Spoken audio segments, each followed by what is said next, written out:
Today's video is going to be on why purebred dogs cost so much. I have my initial cost of buying both my male and female.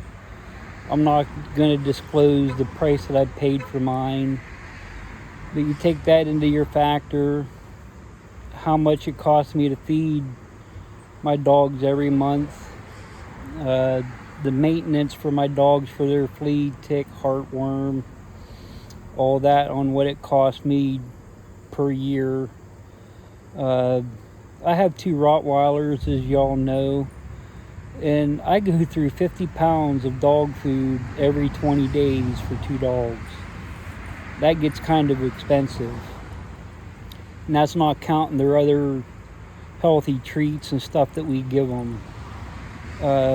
For a litter of puppies, for this last litter I had 12 puppies, or I should say my female had 12 puppies, and it cost me almost $2,000 just to take care of that litter for the vet bills. I had to take the puppies to the vet 3 times. I had to take my female to the vet once to make sure that everything was okay with her. You got your expense of buying puppy food. For the female, I give her puppy food from the time she's bred until a couple weeks after the puppies are weaned. And that puppy food gets kind of expensive. Then I gotta buy canned puppy food to mix with the hard food for the puppies. So all these expenses add up. On top of that, for the first 3 weeks of them puppies' lives, I'm with them 24/7. They eat every 2 hours for the first couple weeks. And anytime my female gets up to go out to the bathroom or gets up to get something to eat or drink and goes back to lay down, I got to make sure she doesn't lay on them. If I wouldn't have watched her like a hawk with this last litter for the first 3 to 4 weeks, the first day she would have killed almost all of them. She laid down on them right away. So, I mean, you just have to watch them, and we didn't lose one puppy out of this litter.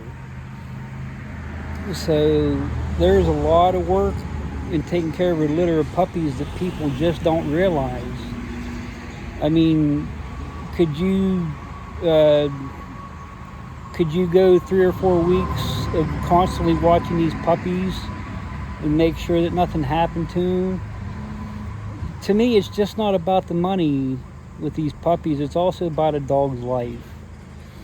I actually sold some puppies at a discount price because I knew that they were getting a really good home.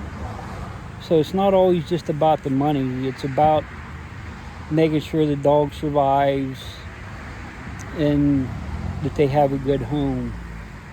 The 2 runts out of our last litter, they would have died if I wouldn't have taken care of them the way I did. In between every feeding, I would get them out of the box with a mom, and I'd make sure that they had an extra meal, making sure that they were getting enough to eat.